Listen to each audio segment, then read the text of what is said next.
मुझे विश्वास है ये चीते न केवल प्रकृति के प्रति हमारी जिम्मेदारियों का बोध कराएंगे, बल्कि हमारे मानवीय मूल्यों और परंपराओं से भी अवगत कराएंगे। साथियों, जब हम अपनी जड़ों से दूर होते हैं तो बहुत कुछ खो बैठते हैं। इसलिए ही आजादी के इस अमृत काल में हमने अपनी विरासत पर गर्व और गुलामी की मानसिकता से मुक्ति जैसे पंच प्राणों के महत्व को दोहराया है। पिछली सदियों में हमने वो समय भी देखा है जब प्रकृति के दोहन को शक्ति प्रदर्शन और आधुनिकता का प्रतीक मान लिया गया था। 1947 में जब देश में केवल आखिरी 3 चीते बचे थे तो उनका भी साल के जंगलों में निष्ठुरता और गैर जिम्मेदारी से शिकार कर लिया गया। ये दुर्भाग्य रहा कि हमने 1952 में चीतों को देश से विलुप्त तो घोषित कर दिया, लेकिन उनके पुनर्वास के लिए दशकों तक कोई सार्थक प्रयास नहीं हुआ। आज आजादी के अमृत काल में अब देश नई ऊर्जा के साथ चीतों के पुनर्वास के लिए जुट गया है। अमृत में तो वो सामर्थ्य होता है जो मृत को भी पुनर्जीवित कर देता है। मुझे खुशी है कि आजादी के अमृत काल में कर्तव्य और विश्वास का ये अमृत हमारी विरासत को, हमारी धरोहरों को और अब चीतों को भी भारत की धरती पर पुनर्जीवित कर रहा है। इसके पीछे हमारी वर्षों की मेहनत है। एक ऐसा कार्य राजनीतिक दृष्टि से जिसे कोई महत्व नहीं देता, उसके पीछे भी हमने भरपूर ऊर्जा लगाई। इसके पीछे एक विस्तृत चीता एक्शन प्लान तैयार किया गया। हमारे वैज्ञानिकों ने लंबी रिसर्च की, साउथ अफ्रीकन और नामीबियाई एक्सपर्ट के साथ मिलकर काम किया। हमारी टीम्स वहां गई, वहां के एक्सपर्ट भी भारत आए। पूरे देश में चीतों के लिए सबसे उपयुक्त क्षेत्र के लिए वैज्ञानिक सर्वे किए गए और तब कूनो नेशनल पार्क को इस शुभ शुरुआत के लिए चुना गया। और आज हमारी वो मेहनत परिणाम के रूप में हमारे सामने है। साथियों, ये बात सही है कि जब प्रकृति और पर्यावरण का संरक्षण होता है तो हमारा भविष्य भी सुरक्षित होता है, विकास और समृद्धि के रास्ते भी खुलते हैं।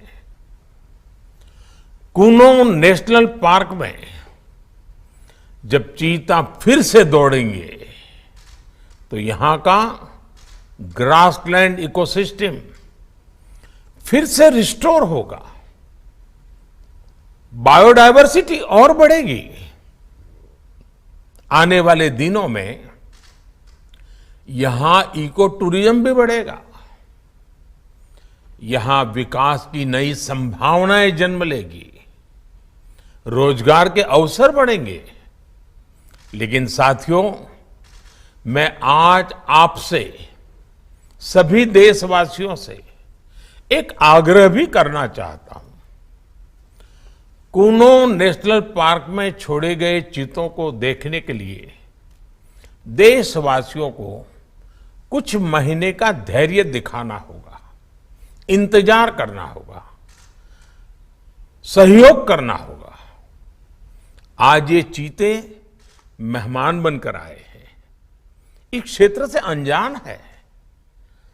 कूनो नेशनल पार्क को ये चीते अपना घर बना पाए, इसके लिए हमें इन चीतों को भी कुछ महीने का समय देना होगा। अंतर्राष्ट्रीय गाइडलाइंस पर चलते हुए भारत इन चीतों को बसाने की पूरी कोशिश कर रहा है।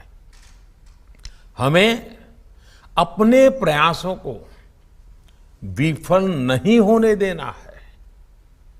साथियों, दुनिया आज जब प्रकृति और पर्यावरण की ओर देखती है तो सस्टेनेबल डेवलपमेंट की बात करती है, लेकिन प्रकृति और पर्यावरण, पशु और पक्षी भारत के लिए एक केवल सस्टेनेबिलिटी और सिक्योरिटी के विषय ही सिर्फ है, ऐसा नहीं है।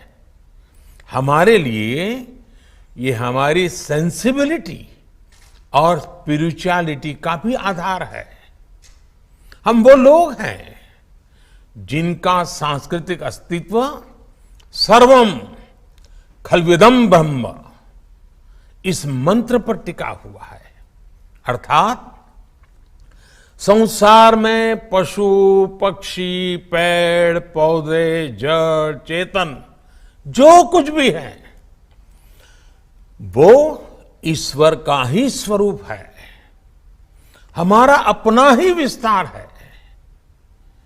हम वो लोग हैं जो कहते हैं परम परोपकारार्थम यो जीवति सह जीवति, अर्थात खुद के फायदे को ध्यान में रख करके जीना वास्तविक जीवन नहीं है।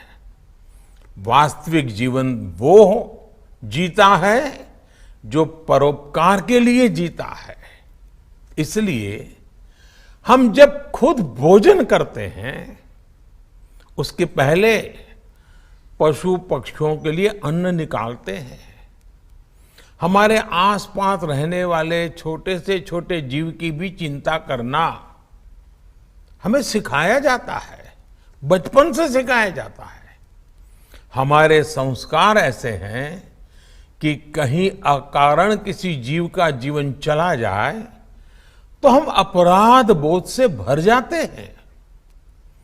फिर किसी पूरी जीव जाति का अस्तित्व ही अगर हमारी वजह से मिट जाए, ये हमें कैसे स्वीकार हो सकता है? आप सोचिए, हमारे यहां कितने ही बच्चों को ये पता तक नहीं होता है कि जिस चीता के बारे में सुनकर वो बड़े हो रहे हैं वो उनके देश से पिछली शताब्दी में ही लुप्त हो चुके हैं। आज अफ्रीका के कुछ देशों में और ईरान में चीता पाए जाते हैं, लेकिन भारत का नाम उस लिस्ट से बहुत पहले हटा दिया गया था। आने वाले वर्षों में बच्चों को इस विडंबना से नहीं गुजरना पड़ेगा। मुझे विश्वास है वो चीता को अपने ही देश में कूनो नेशनल पार्क में दौड़ता देख पाएंगे। चीता के जरिए आज हमारे जंगल और जीवन उसका एक बड़ा शून्य भर रहा है। साथियों, आज 21वीं सदी का भारत पूरी दुनिया को संदेश दे रहा है कि इकोनॉमी और इकोलॉजी कोई विरोधाभासी क्षेत्र नहीं है। पर्यावरण की रक्षा के साथ ही देश की प्रगति भी हो सकती है। ये भारत ने दुनिया को करके दिखाया है। आज एक और हम विश्व की तेजी से बढ़ती अर्थव्यवस्था में शामिल है, तो साथ ही देश के वन क्षेत्रों का विस्तार भी तेजी से हो रहा है। साथियों, 2014 में हमारी सरकार बनने के बाद से देश में करीब करीब 250 नए संरक्षित क्षेत्र जोड़े गए हैं। हमारे यहां एशियाई शेरों की संख्या में भी बड़ा इजाफा हुआ है। आज गुजरात देश में एशियाई शेरों का बड़ा क्षेत्र बनकर उभरा है। इसके पीछे दशकों की मेहनत, रिसर्च बेस्ड पॉलिसीज और जन भागीदारी की बड़ी भूमिका है। मुझे याद है, हमने गुजरात में एक संकल्प लिया था। हम जंगली जीवों के लिए सम्मान बढ़ाएंगे और संघर्ष घटाएंगे। आज उस सोच का प्रभाव परिणाम के रूप में हमारे सामने है। देश में भी टाइगर्स की संख्या को दोगुना करने का जो लक्ष्य तय किया गया था, हमने उसे समय से पहले हासिल किया है। असम में एक समय एक सींग वाले गैंडों का अस्तित्व खतरे में पड़ने लगा था, लेकिन आज उनकी भी संख्या में वृद्धि हुई है। हाथियों की संख्या भी पिछले वर्षों में बढ़कर 30,000 से ज्यादा हो गई है। भाई और बहनों, देश में प्रकृति और पर्यावरण के दृष्टिकोण से जो एक और बड़ा काम हुआ है, वो है वेटलैंड का विस्तार। भारत ही नहीं, पूरी दुनिया में करोड़ों लोगों का जीवन और उनकी जरूरतें वेटलैंड इकोलॉजी पर निर्भर करती हैं। आज देश में 75 वेटलैंड्स को रामसर साइट्स के रूप में घोषित किया गया है, जिनमें 26 साइट्स पिछले 4 वर्षों में ही जोड़ी गई हैं। देश के इन प्रयासों का प्रभाव आने वाली सदियों तक दिखेगा और प्रगति के नए पथ प्रशस्त करेगा।